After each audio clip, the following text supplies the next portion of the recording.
Hello, I'm Ted Gamble, Chair of the British Architectural Library Trust. The Trust is the nonprofit entity that supports the extraordinary library and collections of the Royal Institute of British Architects in London. This is the first presentation in our 2026 lecture series entitled Brutalism, Architecture, Urbanism, and Representation. The subject of this series, Brutalism, has great significance for me. Why does this period in architecture, now almost 6 decades past its apex, continue to resonate and affect design today? Why does brutalism continue to be such an architectural flashpoint, inspiring ardent admirers and fierce critics? Why has brutalist architecture always served as a political litmus test, for years providing ambitious politicians with a convenient rallying point for populist anger?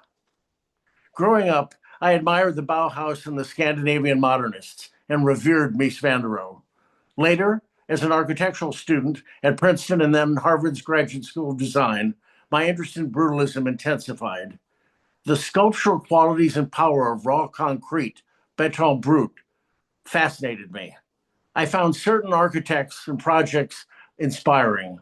Le Corbusier's post-war work, particularly the Dominican convent of Sainte Marie de la Tourette outside Lyon, Louis Kahn's almost spiritual Salk Institute in La Jolla, the Boston City Hall, designed by Harvard professors Gerhard Kohlmann and Michael McKinnell, Marcel Breuer's original Whitney Museum in New York, Paul Rudolph's Art and Architecture building at Yale. I also had the opportunity to observe firsthand the design and construction of Pett Plaza, a prominent brutalist structure in St. Louis on the Mississippi riverfront adjacent to Eero Saarinen's Gateway Arch. My father was CEO of Pett Incorporated. He commissioned A.L. Adelot, who taught at Yale with Lou Kahn and designed the U.S. Embassy in Manila, to design Pett's transformational headquarters. I was there when the concrete was poured, and I was hooked. Our lecture today is entitled Defining Brutalism. The lecture will be presented by architecture historian and curator Owen Hopkins. Owen is director of the Farrell Center at Newcastle University, a public center for architecture in cities that opened in 2023. The mission is to widen the debate in critical roles architecture and planning play in the modern world. Previously, he served as senior curator of exhibitions and education at Sir John Soane's Museum in London, and before that, architectural program curator at the Royal Academy of Arts. Owen is the author and editor of numerous books, including Postmodern Architecture, Less is a Bore, Lost Futures, The Disappearing Architecture of Post-War Britain, and From the Shadows, The Architecture and Afterlife of Nicholas Hawksmoor. His most recent book, The Brutalists, Brutalism's Best Architects, is a comprehensive global survey of brutalist architecture, profiling over 200 architects and their projects. Owen writes widely on architecture for publications, including The Independent, Dezeen, Icon, Architectural Review, and Domus. The interlocutor for today's lecture is the noted architectural writer, editor, and consultant Hugh Pearman. Hugh currently serves as a trustee and chairman of C20, the 20th Century Society. For 30 years, Hugh served as the architecture and design critic for the Sunday Times and has been a frequent contributor to numerous other publications as well, including The Guardian, The Observer, The Wall Street Journal, and The New York Times. He also edited the RIBA Journal from 2006 to 2020. He was an honorary fellow of the Royal Institute of British Architects. He has served on Arts Council England's advisory group and chaired the Art for Architecture initiative at the Royal Society of Arts. He also serves on the Trust Advisory Council of the British Architectural Library Trust. He was served as a visiting professor of architecture at the Royal College of Art and is honorary vice president of the Architectural Association in London. Following Owen's lecture, Hugh will join him for further conversation. And now, it's my great pleasure to introduce Owen Hopkins. Hi, thank you so much for that very kind introduction. It's a real pleasure to be here to kick off this series. You'll be pleased to hear some slides, which I will hopefully be able to share with you. Um, Terrific.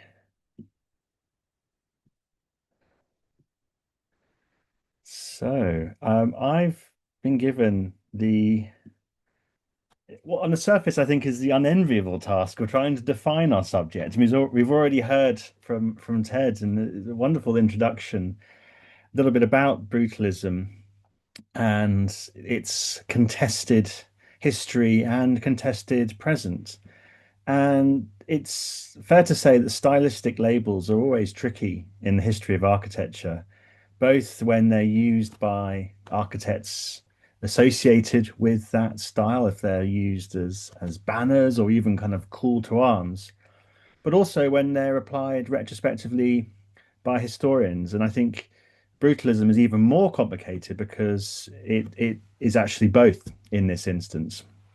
Um, and then, of course, again, as Ted alluded, it's become a term of abuse in many ways as a label attached to buildings, whether they're brutalist or not, that are deemed somehow ugly, brutal, alien, inhumane, not even architecture at all in many ways. And I always think, in the long view of architectural history, there is this curious affinity with the Gothic, which was almost invented in the Renaissance as a kind of anti-architecture against which classicism, as we now describe it, was defined against. Before, of course, the Gothic was rehabilitated in the late 18th and early 19th centuries. So, like many historians of my generation, I've spent quite a bit of time thinking and writing about brutalism. And why that is probably something we can explore a little bit later on. And for a while, I thought I knew what brutalism was. But the process of putting together the book, The Brutalists, that came out in 2023, has made me reconsider a lot of that. The more you delve into brutalism, the more the conventional ways it's seen and understood and in some ways explained don't really seem to add up. On the one hand, it's seen by many as the architecture of the welfare state or even of state socialism. But on the other hand, there are lots of examples of commercial brutalist architecture or even ecclesiastical brutalist architecture. Then there's the fact, as we'll see shortly, brutalism has, or at least one form of brutalism, has its origins in England in the 1950s, yet it is manifestly a global architectural movement. It's often seen quite rightly as about building the future, as futuristic, as reveling in technology and cutting edge engineering, or pushing building technology to its very limits. But many brutalist buildings often have geological quality. They kind of emerge of the ground. And then to further complicate matters, there are many instances where brutalist buildings evoke architectural history in ways that actually seem weirdly postmodern. And then related to this is the way that brutalism frequently makes use of standardized and industrialized construction methods. Yet there are many instances where it's incredibly sculptural and is very individual to its creators, has the mark of its creators actually in the concrete. And then I think maybe most fundamentally is the way that this is an architecture which is a celebration of material. It's a celebration of the possibilities of reinforced concrete. Yet it lends itself, as we see in the photo I'm showing now, so readily to becoming an image, to becoming a form of media. So I soon sort of began to understand these paradoxes, not necessarily as contradictions, although in some ways they are, but as dualities. Brutalism is both of these things, both of these dualities at the same time. And it's through this notion that I hopefully will argue over the course of this lecture that the most complete understanding of brutalism as both historic and contemporary phenomenon might be found. So that I even came to be working on this book, I think really reflects the way that this style, which was so widely reviled, as I've sort of alluded to, has over the last decade and a half been recast, recuperated, and revalued. And there are a few architectural styles that are so widely despised or were so widely despised as brutalism, but then there are also very few, if any, that inspire such devotion or passion. And today, I think, brutalism has become almost a kind of status symbol. It's crossed over into the world of celebrity and fashion. And I was amazed to see that even Gwyneth Paltrow is a fan. And I was struck by this little post on Instagram where she professes her love for brutalism and what it embodies. So this love-hate relationship really lies at the heart of how I see brutalism as this architecture defined by duality, bringing together opposing, even contradictory ideas or impulses into this thrilling creative tension. It's this, I argue, that brutalism's energy and dynamism emerges from.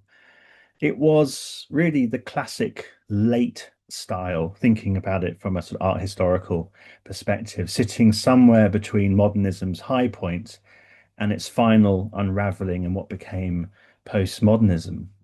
And brutalism emerged really when the first generation modernist ideas of Le Corbusier and others, the removal of ornament, the embrace of modern materials and construction methods, and this exploration of architecture's role in transforming the city and the world was already under suspicion and critique. But rather than rejecting these ideas as postmodernism would ultimately do, brutalism doubled down on them, taking them to, and in some ways even beyond, their logical endpoints. So I see brutalism, therefore, as the bold, almost the heroic attempt to reconcile the contradictions that have begun already to undermine the modern movement. Its sort of technocratic top-down nature, the rejection of traditional styles, and the apparent failure of so many projects put forward in the name of progress. Even the very idea that architecture might affect some kind of a positive social change. And it's, as I say, it's this bringing together of these opposing seismic forces that gives brutalism its vigor, its energy, and its dynamism, and ultimately what led to its downfall. But let's go back to the beginning. I think always the best place to start. So when one thinks of brutalism as this way of bringing together these divergent ideas or positions, one soon realizes that this duality was there at its very inception, or rather inceptions, because one of the curious things about the brutalism is that there's at least two. There's the English version and then there's the global version, but there's many more within that. And this specificity in England is integral to the story. So the new brutalism, as it was first known, really was a decidedly English movement, although of course the nomenclature is derived even from the French béton brut, raw concrete, or perhaps also from the art brut movement and the sculptures of people like Jean de Buffet. And it was at that early moment closely associated with the architects Alison Peter Smithson and the critic Reyner Banham.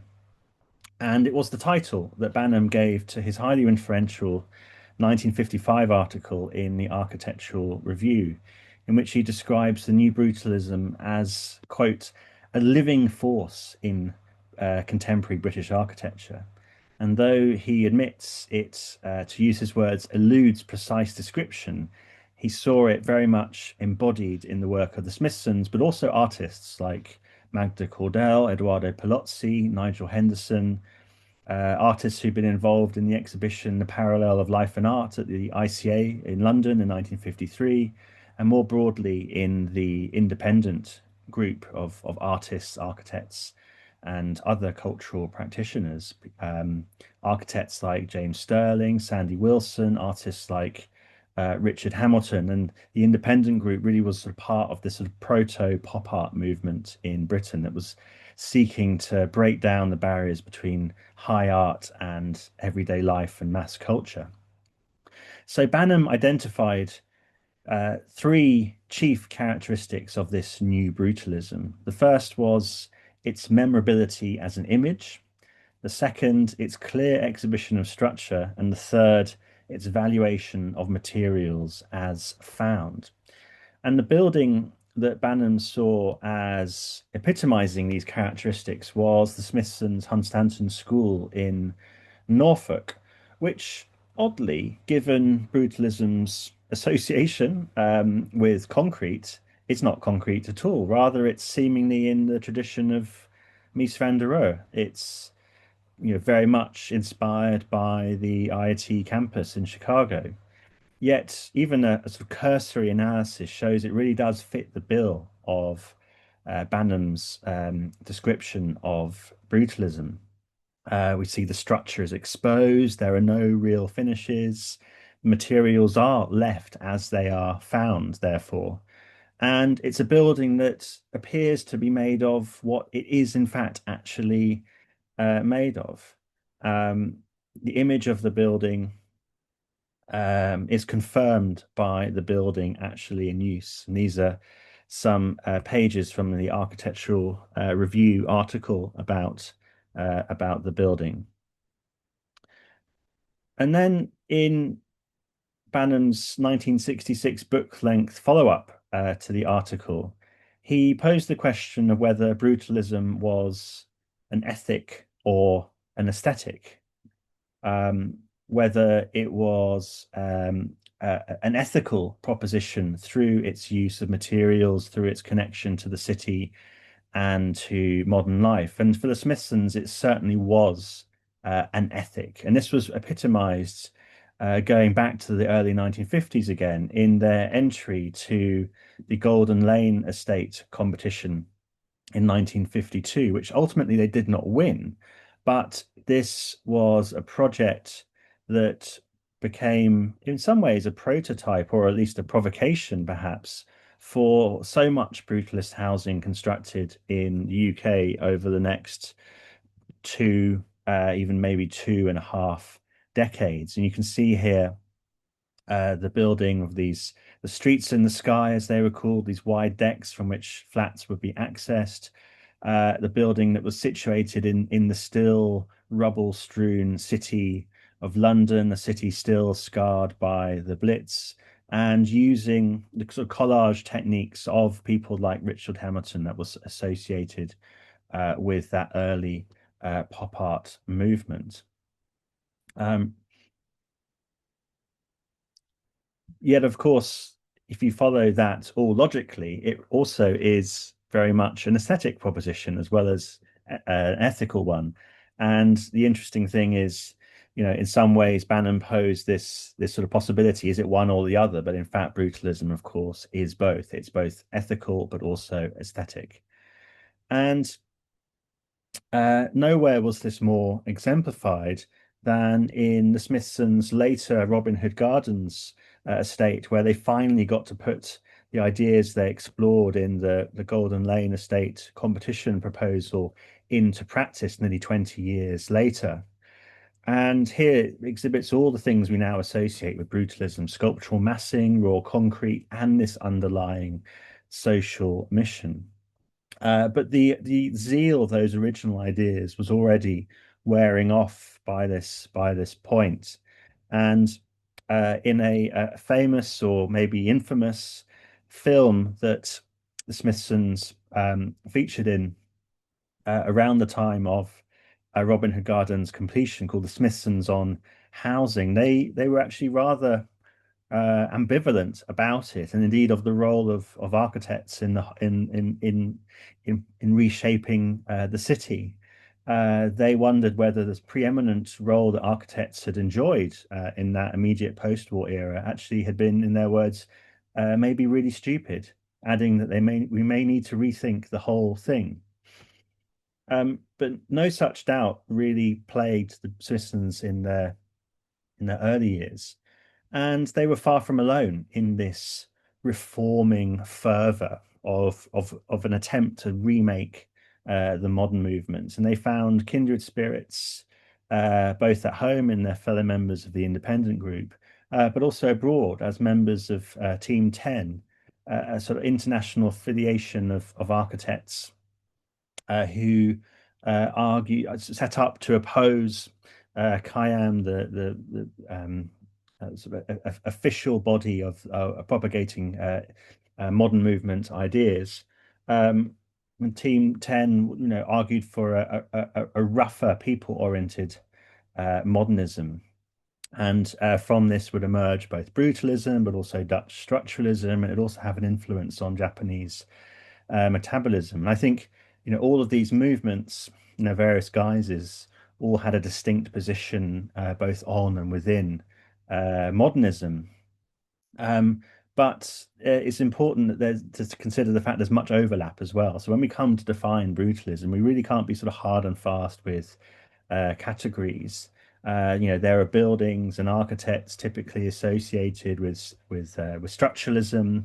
For example, Jaap Bakumer's auditorium at Delft University, or Giancarlo De Carlo's Villaggio Mattiotti Terni in Umbria, but which we can see as part of brutalism's expanded field. So this leads us to another of brutalism's dualities, and this is the way, as I've already alluded to, that it sought to bridge the global and the local. And what's interesting is that these early international connections through the Smithsons in Team 10, but it would actually take a decade really for brutalism to emerge as a preeminent force in world architecture. It really was an architecture of the 60s and globally the 1970s. And it's arguably the first truly global architectural movement. And I think in this regard, it differed substantially from the so-called international style, which, despite its name, was global only insofar as it saw the essentially same steel and glass towers replicated in cities across the world, largely irrespective of local cultures, traditions, or climates. Brutalism, in contrast, was always much more interested in drawing from the local in the forms it deployed, the way buildings related to their sites, and also to some extent in materials.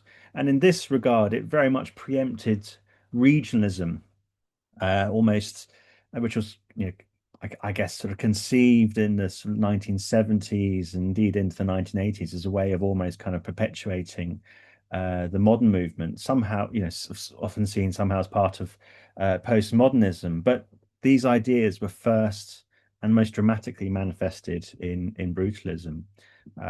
It's just one example, Louis Kahn's magisterial works in Bangladesh.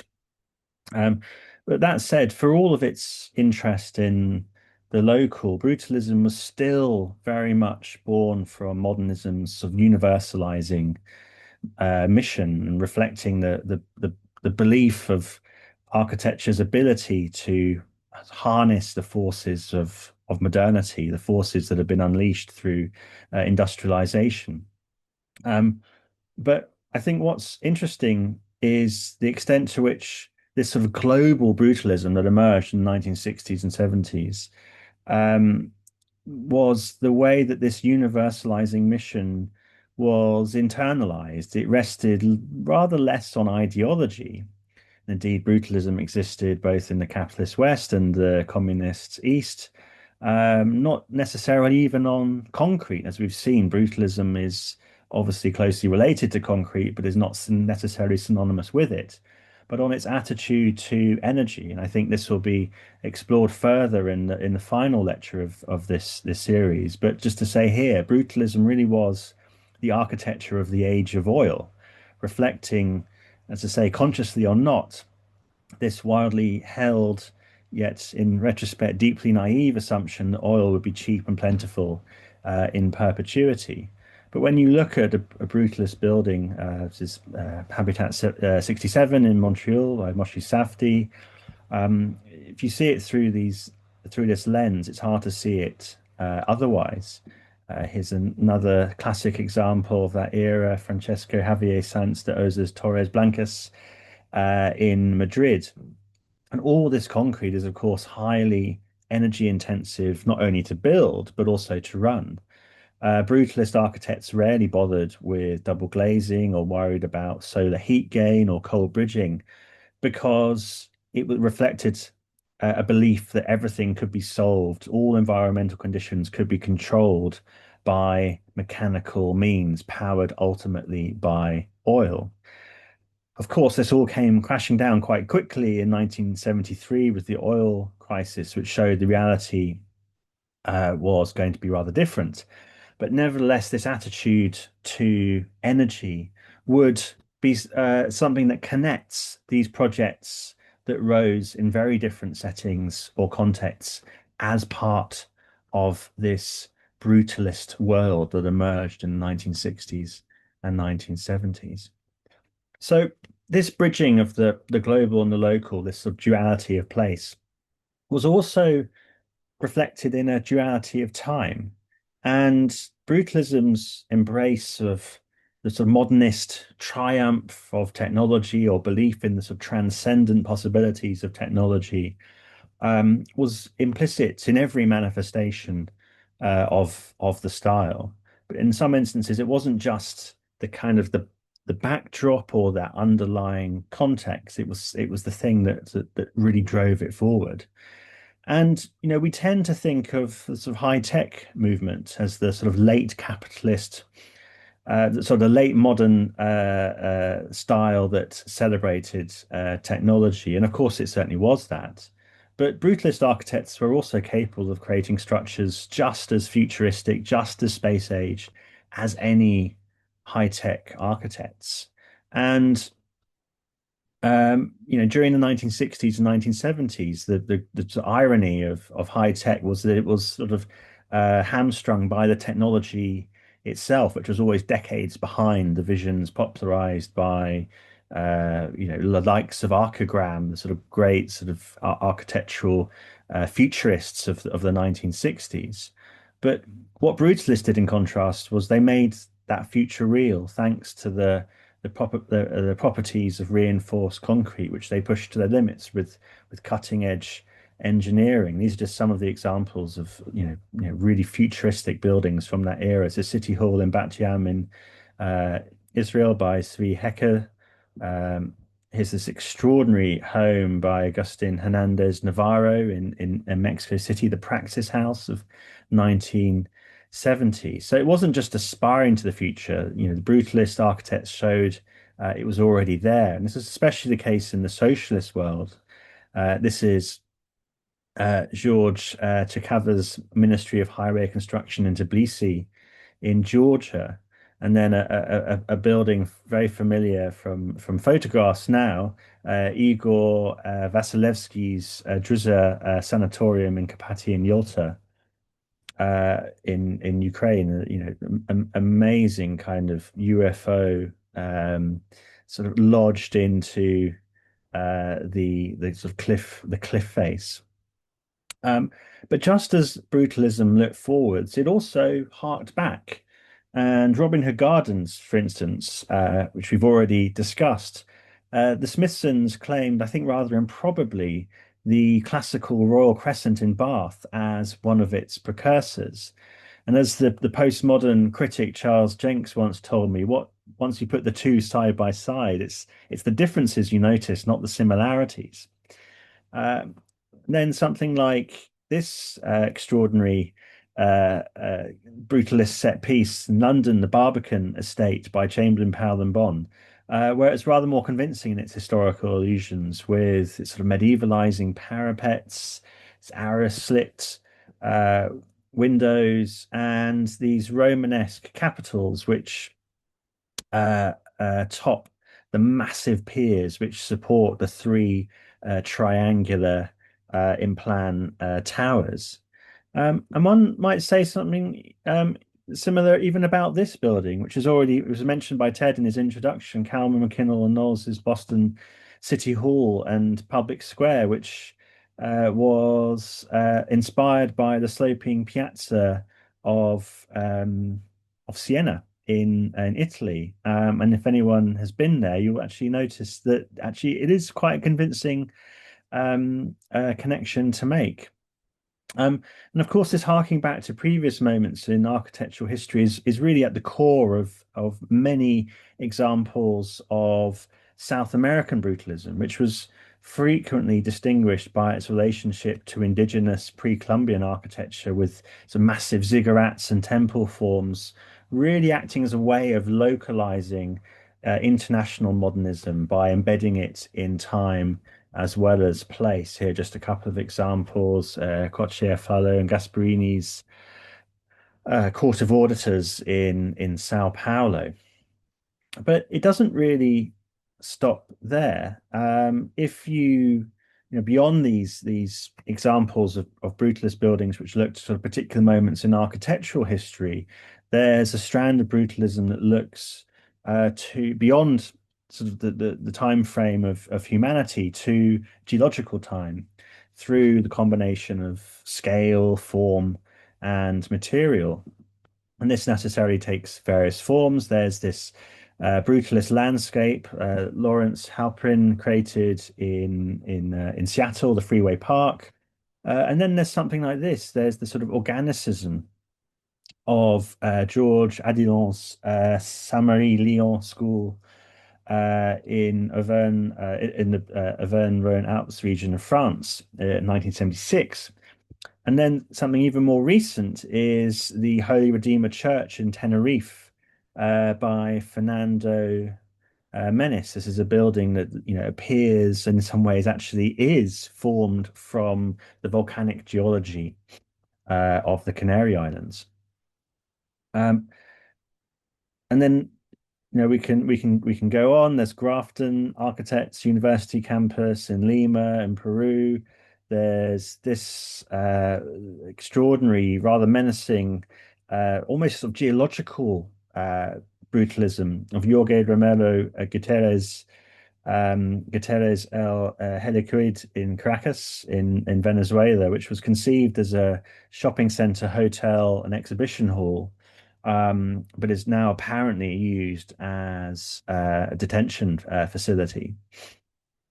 So the brutalist assimilation of the geological and in fact the sort of what we could say is the sort of hyper man-made futuristic was not simply a formal thing, but also depended on how brutalist buildings were made. And herein lies this further duality, this embrace of both the handcrafted on the one hand and the machine built on the other, two seemingly diametrically opposed ways of making buildings, yet both fundamentally part of brutalism. And it's worth reminding ourselves that the overwhelming majority of buildings that we would today class as brutalist were actually generic system built, mostly mass housing. This is Carlo Celli and Dario Tognon's extraordinary housing complex in Trieste. And the fact that brutalism lent itself so readily to mass housing was both about economy and ideology. Economy because it was quite a cheap way of building large amounts of housing very quickly with prefabricated concrete panels that could be bolted together, but also ideological in sort of formal expression of the politics of the collective, the block over the individual unit. And you could say this is also extended to the architect too, in the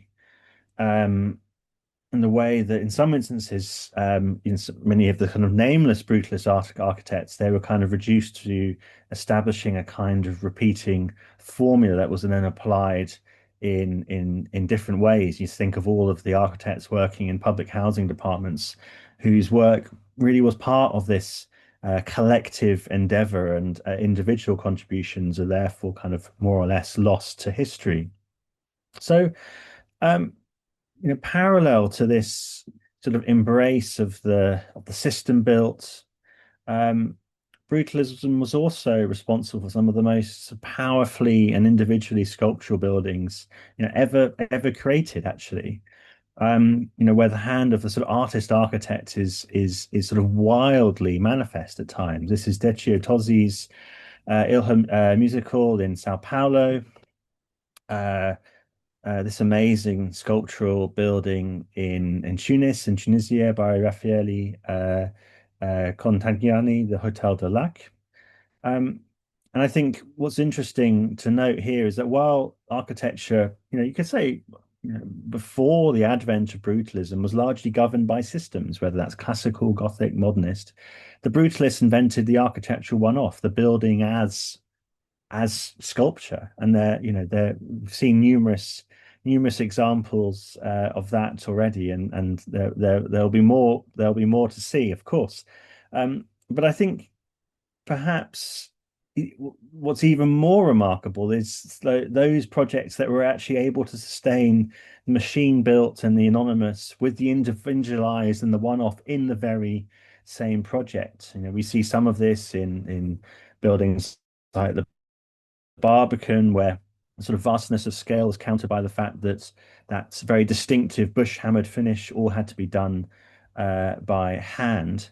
And then, in a building like this, Eladio Dieste's Church of Christ the Worker in Toledo in Canelones in Uruguay, to this curious building, the Giuseppe Perugini's experimental house in Fregene in Lazio in Italy in 1971. And then this extraordinary building, Janko Konstantinov's Post Office and Communications Center in Skopje in North Macedonia, a very late example of brutalism, 1989, where these sort of two fundamentally opposing ways of creating a building, the sculptural and the system, are brought into this thrilling dialogue and tension. So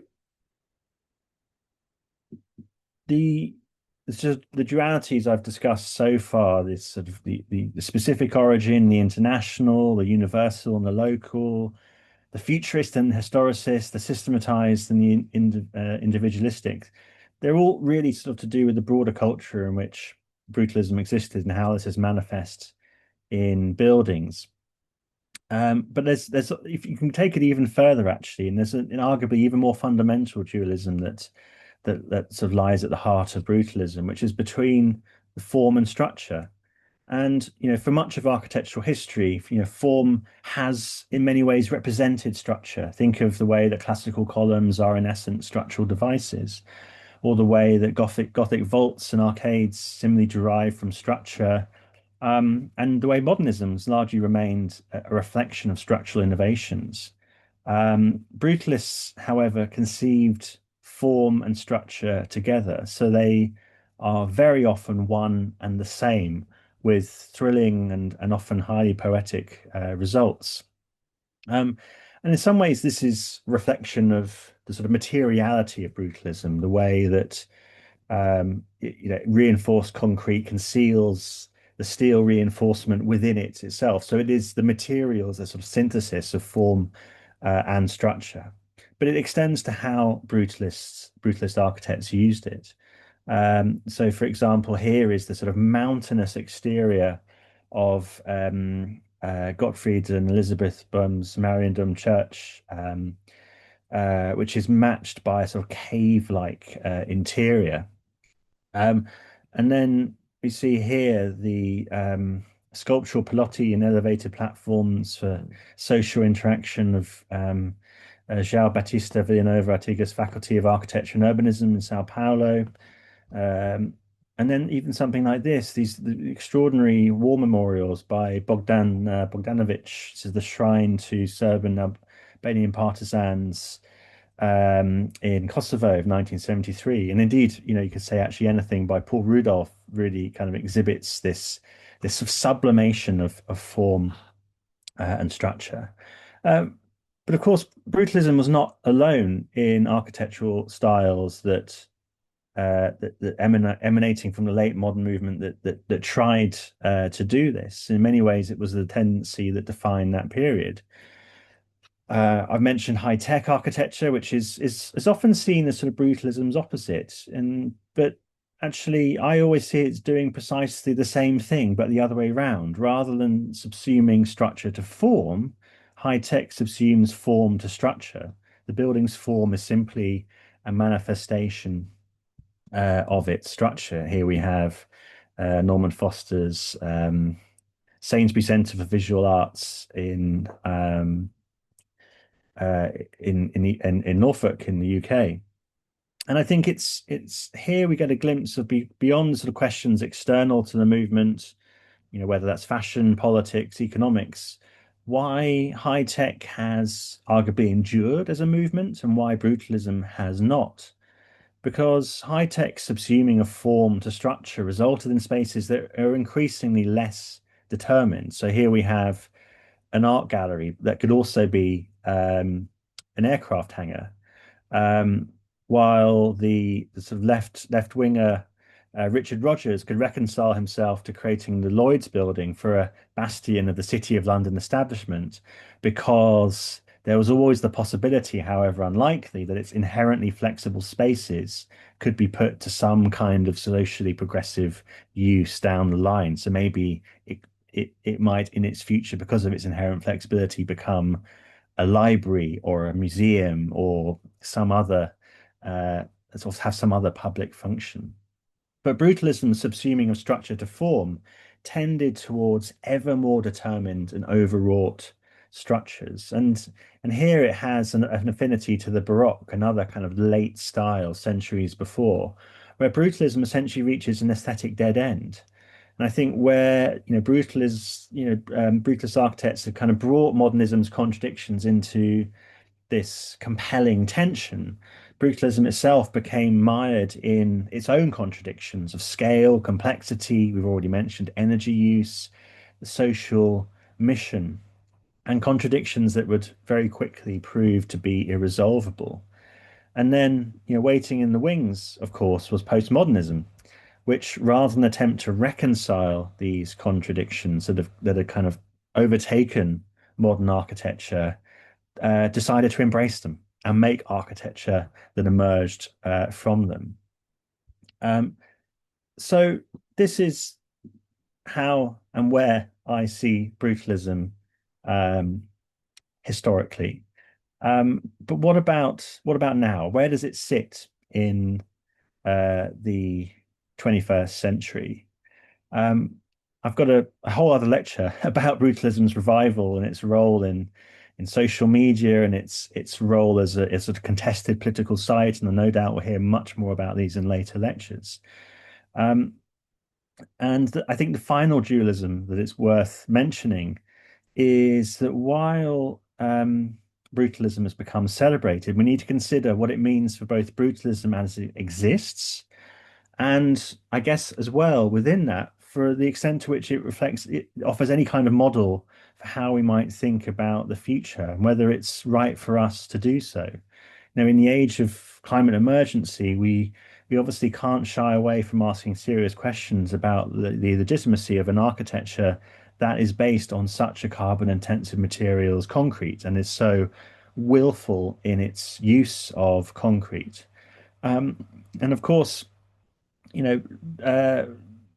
amid the glaring racial injustices that plague the contemporary world, we can't pass over the fact that brutalist architecture, as located in place as it claimed to be, was still very much part of this Western construct of modernism. And it goes without saying that, whilst there are some notable exceptions, architects who dominated brutalist architecture, people of color and women were very much in the distinct minority.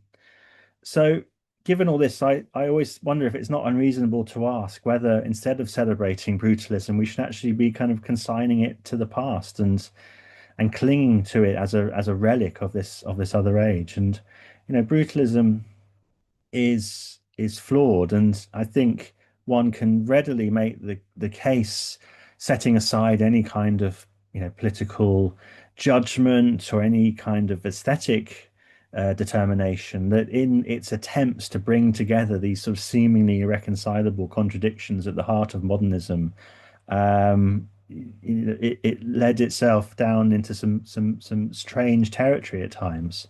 But like all architectural movements, brutalism was a reflection of its time.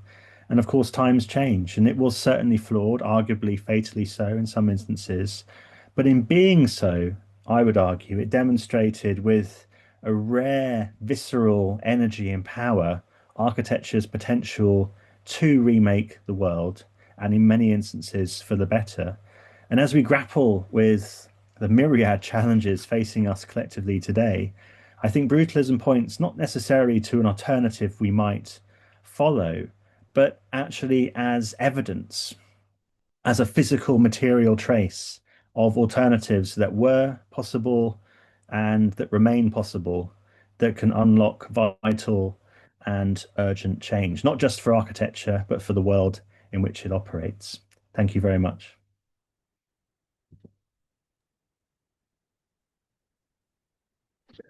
Owen, well, thank you very much for that. And it's, as you say, a huge topic in itself. And this is one reason why we've got 4 lectures on the and you'll see those coming up shortly. But one thing to sort of kick off the discussion with is, no, you can't get it if you go onto the social media sites for brutalism, and there are many. You'll find that. Maybe half the questions which people say are, "Is this brutalism?" And then there's a pile on usually from those saying, "Of course it is," or "Of course it isn't. Don't be so stupid." So it is strange in that you think you know it when you see it, but defining it is a bit like Italianate. You know it when you see it, but it's quite hard to define exactly what it is, brutalism or Italianate for that matter. It's not so easy. Whereas Palladianism, much simpler, or high tech, perhaps more simpler too. But I want to go back first to the origin story of brutalism. You've mentioned the emergence in unexpectedly Miesian form in the early 50s in for the English side of things, quickly morphed into relatively quickly morphed into what we regard as being brutalism now. But I wondered, in your mind, how much is this very much a post-war and war-influenced style? For instance, Corbusier himself, without prodding from anybody else, changed his style very much in this period, from the international modernism, I suppose, which, and as you mentioned, Khayyam, Congress of Modern Architecture, which he led, and then off his own bat, suddenly he's using poured concrete everywhere in a much more muscular fashion, both with his unités around France and elsewhere, but also for individual houses even. And I'm thinking, I don't know an answer. I'm asking whether you do, I suppose. Is this a style which was the outcome of war to some extent? People have mentioned military fortifications and such like. Yeah, which is what I didn't refer to those, but yes, of course, there's another sort of origin story of brutalism in the sort of fortifications of northern France from the Second World War, which I think I always think that's more of a kind of coincidence than anything else. I don't know if I don't think that was any kind of inspiration. It I think certainly looking at the new brutalism, and I showed the one of the images from the Smithson's competition entry to the Golden Lane Estate competition in 1952, which was an incredibly important moment in the evolution of sort of English architecture at that point. Very little rebuilding had actually taken place only 7 years after the end of the war, and I showed one image of that. There's another one showing the blocks. Then it is situated within the ruined city, and that was part of the city that was almost totally destroyed, which is why it was offered up as a site to be developed. And I think the Smithsons, what distinguished what they proposed from, I guess, a kind of pre-war modernism was that they didn't attempt or didn't want to sweep the rubble away.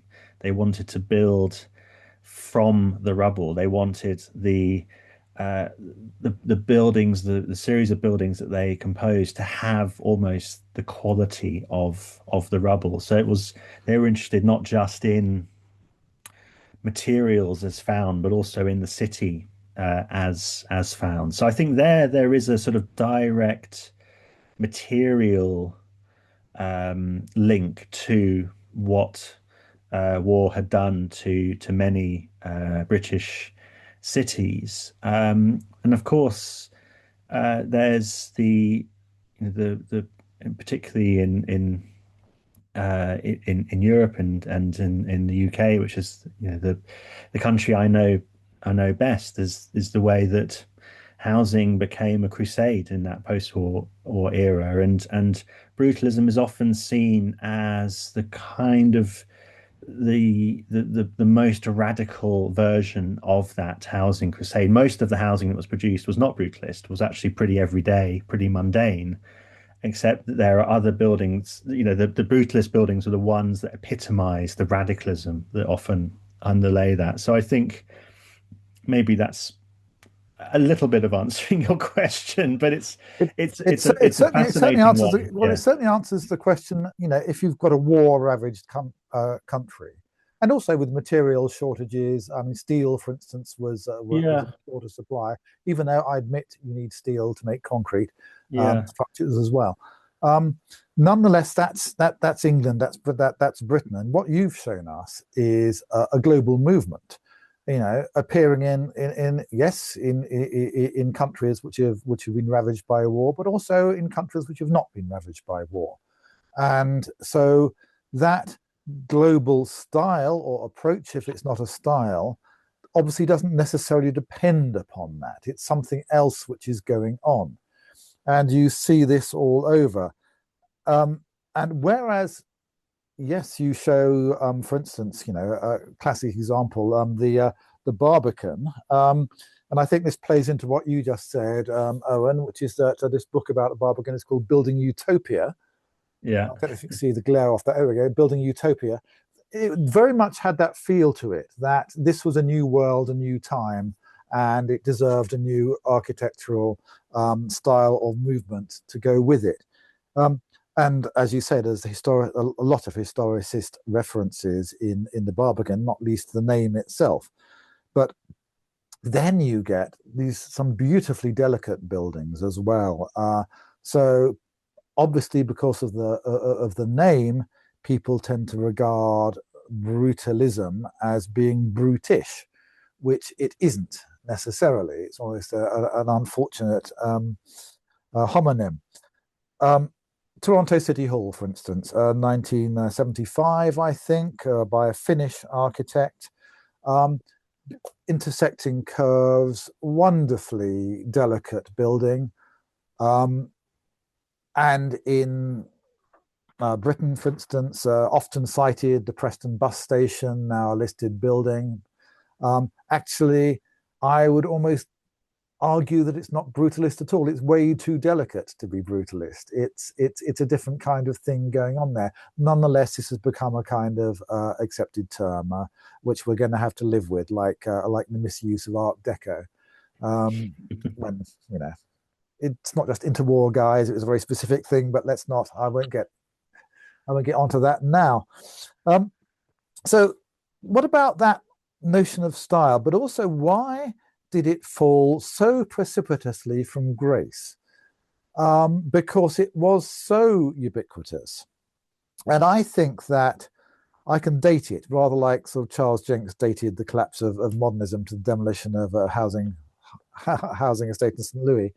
1976, I'd say, is the key year for when it all came crashing down. And for me, that's exemplified by two buildings happening at the same time as Dennis Lasdun in Britain completed his National Theatre, and that very much plays into your theme of tectonics, and his overt theme was architecture, which is of the earth, architecture which is almost like the bones of the earth, hardly a facade to be seen. Same time as that was completed, you had the Pompidou Centre in Paris, Piano and Rogers. And to me, at that time, because it was a time when I was just entering the field of architecture, that was the future. That was what it was going to be from now on. It's going to be that high tech stuff, and the National Theatre was the end of a line of inquiry. Obviously, a dangerous thing to assert, because no lines of inquiry ever quite end. But as you say, it became so deeply unfashionable so quickly.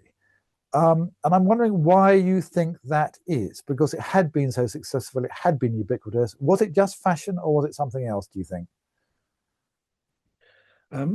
Yeah, I think those moments of transition are really fascinating. I also, that other comparison, I mean, yours is better because it's a kind of global one, National Theatre and the Pompidou. But just thinking about London, you've got this a weird moment in the late 1970s where you've got the Aylesbury estate in South London, which is this vast system-built estate.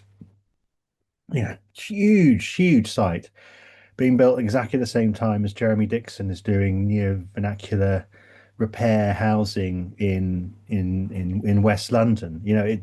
These are kind of two architectural worlds somehow colliding at the same point in time. But why brutalism would have the fashion? I mean, it certainly in the UK context, it was, I think, undisputably part of the sort of changing political winds, the sort of unraveling of the post-war social democratic consensus, the advent of Thatcherite economic and social policies, and for their advocates, I think architecture became a stick with which to beat the policies and the social, political, economic order that had produced them.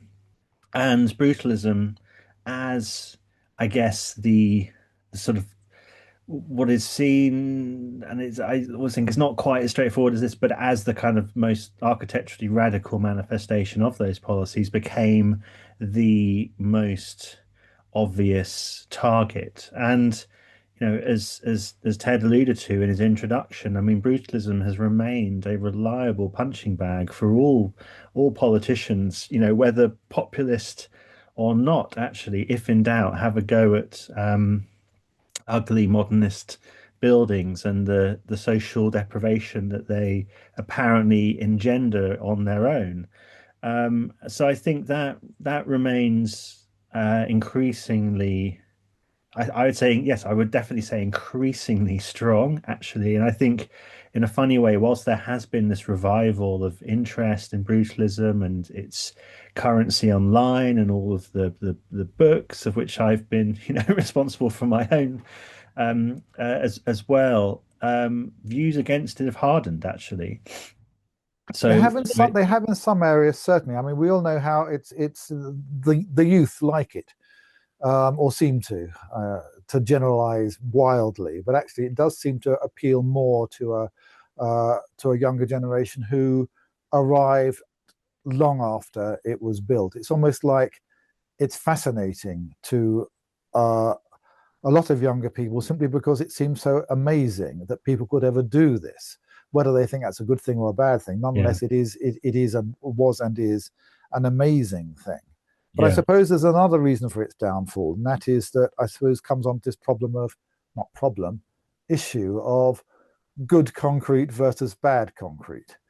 So therefore, certainly in the UK, and I think to an extent with the projects in the United States as well, you mentioned prefabrication and the fact that you could just clip whole concrete buildings together out of precast concrete panels, usually for housing projects. And those ran into a lot of trouble. They certainly in the UK, but also elsewhere, by going wrong in various ways, going wrong structurally, going wrong performance-wise, particularly with regard to damp, water ingress, things like that. Those projects then got a bad name, which then gave a bad name to the good, expensive concrete, such as the National Theatre. Dennis Lasson was always pointing out what very expensive concrete it was and that people like to stroke it. Which actually they do. You see them running their fingers over it. The The formwork board made marked by concrete. cabinet makers. Exactly. Yeah. but I think there was that. I think there was, as it were, guilt by association. A load of crumbling prefab council housing projects versus high-end, handcrafted, as you say, cultural buildings. And if you look at one of them, the Hayward Gallery in London, for instance, on the South Bank, that's an intriguing mixture of the two. The handcrafted and the prefabricated panels are all there together, almost as a kind of architectural joke, I think. Not perhaps a joke, but as an architectural sort of sample board, perhaps would be a better way of saying it. But so I think there was that crosstalk. There was that, and as you said, that in Britain certainly played into the politics of it. That council estate's bad, right to buy, own your own home. But I think certainly the fact that social housing done in heavyweight brutalist manner looked so different from what you would the house you would buy for yourself. Nobody was building that stuff in the private sector. Hardly were they. No. I mean, I think just picking up your point about, I mean, I totally, yeah, you know, the sort of the issues that were felt with many, I guess, very quickly, quite cheaply built housing estates, you know, have you know, irrefutably shaped views of brutalism generally. And you know, I was trying to do a little bit of research about trying to see which was the shortest lived brutalist housing estate. And I think it was James Sterling Southgate estate in Runcorn, which I think lasted 12 years before it from Yes. completion to demolition. Notoriously. Well, I talked. And I've got a few others. Killingworth Towers up here in the northeast that lasted 15 years. And then Hume Crescents in Manchester lasted longer, but was declared unfit for families after 2 years, which is quite extraordinary. But then, you know, I think there's a wonderful bit in Reyner Banham's book, Four Walls and a Roof, which came out a few years ago now. But he talks about the situation in East Germany immediately after reunification, when something that's sort of unusual for us in the sort of in Western Europe, I guess in the US, parts of the US as well, is there was a massive housing surplus. Not only had East Germany built more housing than they need, because that's what socialists do, there was obviously the sort of migration from east to west following the reunification. So a lot of housing had to come down because it was just sitting there empty. But a lot of it had been extremely well built. These were the Plattenbau Yeah, blocks. so those concrete panels actually, rather than just being scrapped and used as sort of hardcore to build roads or something, they could be reused. And these huge sort of blocks were turned into little bungalows. And actually, you realize on the cover of his book is this sort of nondescript bungalow, which was literally four walls and a roof were formed from these concrete panels that had formerly been part of this massive, you know, faceless East German communist housing, which is just this sort of incredibly kind of poetic It is, and it's very much into value and material and yes, and the idea of spolia, isn't it? Where you can effectively quarry as the Anglo-Saxons did to Roman structures. So you can actually quarry the buildings of the past to make the buildings of the present. Yeah, and I suppose there's nothing new in that regard. A similar feel of the idea of the buildings of giants being reused by pygmies is the wrong word, but by a different people with a completely different approach to living, essentially. So that is astonishing. Well, Owen, look, thank you so much for this lecture. We've gone past our time, so I'd better draw it to a close now and hand over to Ted. But thank you so much for that. And I do like ending on the on the note that actually this is a resource. Ted. Mm. Thank you very much, Hugh and Owen and Hugh. This was an outstanding program, thrilling for me, and thoroughly enjoyed it, and a wonderful kickoff to our series. So I think we have an interesting few months ahead of us. I'd like to remind everyone of the topic and date of the next lecture in the series. Brutalism in the Transformed City will be presented on Thursday, February 26th. The speaker will be Otto Sommer-Smith, and Hugh again will serve as our interlocutor. Information on the British Architectural Library Trust, its activities and programs, and other upcoming lectures and events can be found on our website, thebaltrust.org. Thank you for joining us. Thank you.